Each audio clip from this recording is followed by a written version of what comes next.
But fuck these bitches really think they talking to like bitches. We fucking dumb. Class C in a cunt. Blocks and money getting spun. Like what? Like a coach bag, baby, this ain't what you want. If I ask for all I wanna hear is yes. Bitch says she wanna be my op, God bless. What's up, y'all? It's Decker Kiki. Welcome back to my channel. Period.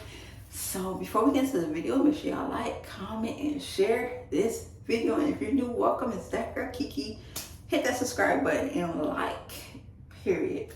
So as you guys can see from the title, yes, it's official. I am a mother of 2 now. I have another one on the way. My second one on the way. I feel, how can I say it? I feel happy.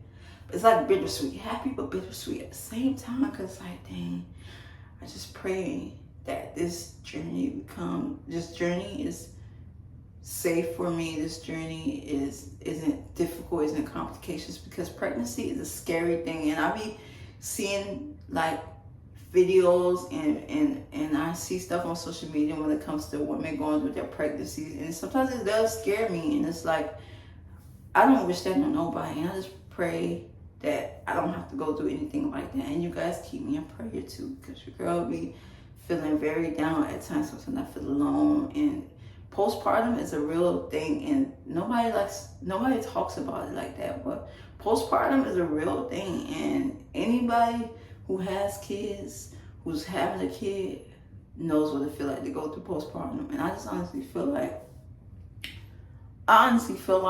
you should not like bash somebody because they're speaking on what they're going through when it comes to postpartum. I feel like motherhood in general, it's a lot. And being that I'm a new mother and I no longer have my mother here, she passed away. That's another part that's making it really make me feel down, because she's not here to help me, to guide me through this. Yes, I have my grandmother, I have my close family members that can help me, but the most important person that was in my life, my mother, who I was born from, she's no longer here. So it kind of does makes me sad and feel the way that she's not here. I know she's looking over me, I know she's watching over me, but I do think about her and I visualize how things would be if she was still here and she was like physically here to help me and get me through this journey, because postpartum is a real thing. And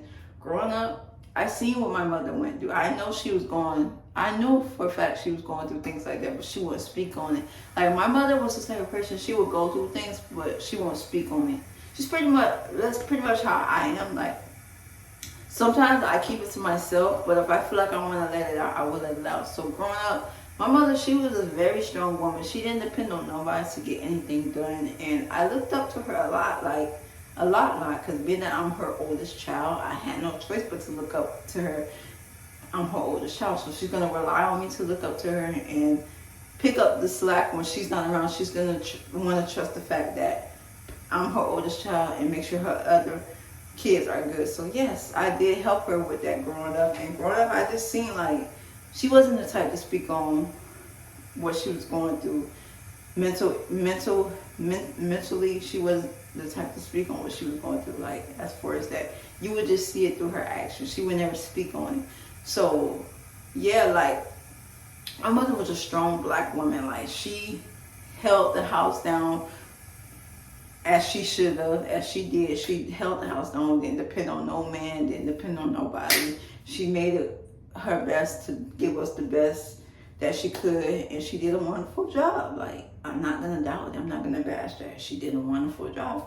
She could have easily just abandoned us because my sperm donor, I don't like to call him my dad, she could have easily abandoned us because he wasn't around. He chose to abandon us, but she did. She stuck around and made it work for us. She made a way for us, no matter how hard it may seem, no matter what she was feeling. She made a way for us, and that's what I always think about and appreciate about her.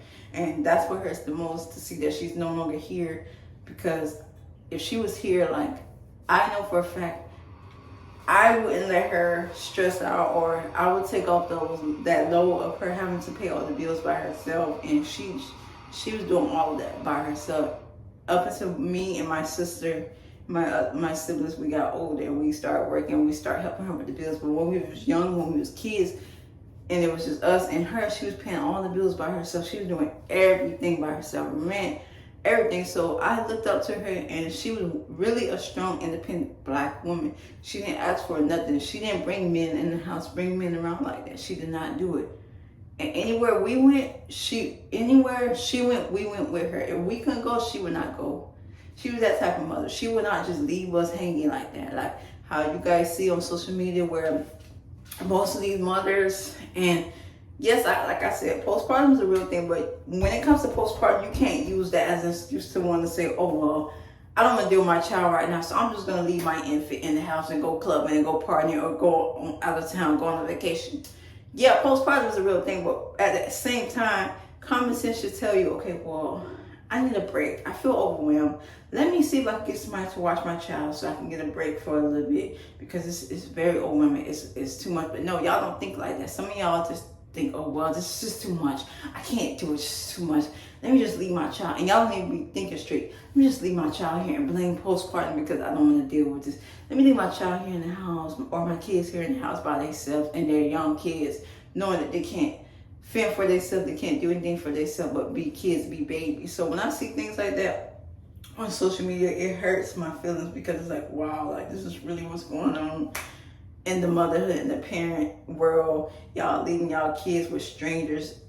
Sometimes y'all leave y'all kids with strangers and don't really know that person, don't know what they're capable of. Sometimes y'all leave your kids by themselves and don't know what can happen. So one thing I can say, my mother, she was never that type. She didn't leave us with nobody. If we couldn't go, she would not go. Vice versa. If she couldn't go, we couldn't go. So my mother always kept us by her side, no matter what. She always kept us by her side. She made everything work the best she could, and like I said, she was strong. She never showed any signs of depression, any signs of postpartum, any signs of her feeling like, yeah, of course, you're going to see through their actions how they're feeling. But she never really spoke on it, as I can say. She never spoke on it. Like, there were signs there, but it wasn't there. Like, she would snap back at it and realize that she got to be there for us. And that's what she did up until her passing. Like, and her passing was really hard and unexpected, because, like I said, she didn't ask for nothing. She did not beg nobody to do anything for her. She made it a way on her own, the best way that she could. And I looked up to her, and I'm going to take that with me, and everywhere I go, I'm going to use that with me, because I know for a fact she will still be with me in spirit. She will still be watching over me and watching over my siblings. But it does hit different because she's not here. So now that I have kids and she's not here, it's like, wow, like this would have been a good time, because I know she would be there for me. She would help me. She would guide me. She wouldn't let me do everything by myself, because I'm a new mother. So she would make sure I'm doing what I'm supposed to be doing and just be there for me. So, like I said, being that my sperm donor wasn't around, you know, it made it hard for me, especially. It made it hard for me to know what it's like to have a father figure around. So with me not having a father figure around, I felt like I was a lost soul. Once I started getting older in the teenage years, I felt like I was a lost soul. I wouldn't say I was into the world, but I started getting into the world and doing things that I probably should have been doing at that age. No, I wasn't smoking, I wasn't drinking, but I'm talking about as far as boyfriend-wise, and I didn't know what it was like to feel loved, because the person who was supposed to be my father wasn't around. He chose to leave us. So yeah, like, but my mother, she was there. She took on both roles. And it's not to say, oh, she was the mother and the father, but in a way, she had to hold the house down. She had to be that provider. She had to do everything that a man was supposed to do as well. She was the provider.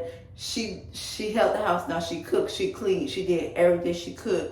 So me seeing this growing up, me realizing, wow, this woman is really strong. This woman is really like, anybody would appreciate that woman if they had her. Even if they had her as a mother, friend, they would appreciate her. But when she passed, and I'm seeing how people really were showing their true colors, especially those people that were supposed to be her friends, it was just ridiculous because like, wow, like you really don't know people's true colors until someone you know pass away or if you pass away. And it's crazy. It should not be that way. So I know from seeing what my mother went through growing up, I'm going to take that and use that and just make her proud and just be a better version of myself and do what I can do to be somebody in life, because I do want to be somebody in life. I do want to get somewhere in life. So, and I know I will, and it may take time. God's timing is everything. That's another thing. Sometimes we don't wait on God's time. We want to rush things, but sometimes it's okay. Wait on God's time, but don't, just because you're waiting on God's time, you also need to do what you need to do so you can get those blessings. Get those blessings, but don't feel like you have to just wait on, like, yes, wait on his time, but at the same time, God expects for you to make those things happen, to start doing things to make those things happen, so that way he can give you those blessings. And I be sitting down thinking about that like, dang, like I want to be further than where I'm at in life. I want to be a better person. I want to be better. I want better. I want to do this. I want to do that. Like, I want to be successful. I do. I really do want to be successful. Even before I had kids, I always dreamed of being successful, dreamed of having a nice big house, having my own car, having my own business. And I know those things are going to come into play. I just have to do what I need to do to make it happen. And that's what I'm thinking about, and that's what I'm working on. So, like I said, now that I'm a mother of two, and I know it's not going to be easy, but I'm going to make the best of it and do the best that I can. So if you guys have any tips, if you guys have any things you want to leave for me in the comment, because I know, like, for me personally, in my situation, it's not easy, and I'm letting y'all know it has not been easy, because my mother is not here. The main person who's supposed to guide me and help me is not here. So it's not easy for me right now. But I know that I will pull through. I know I got this no matter what. So yeah, that's what I want to say. Let me know what y'all think. And if you guys have any advice, anything, words of encouragement, just leave it in the comments. And I'll see you guys next video. Make sure y'all like this video, share it, and comment, period. See y'all next video. I'm out.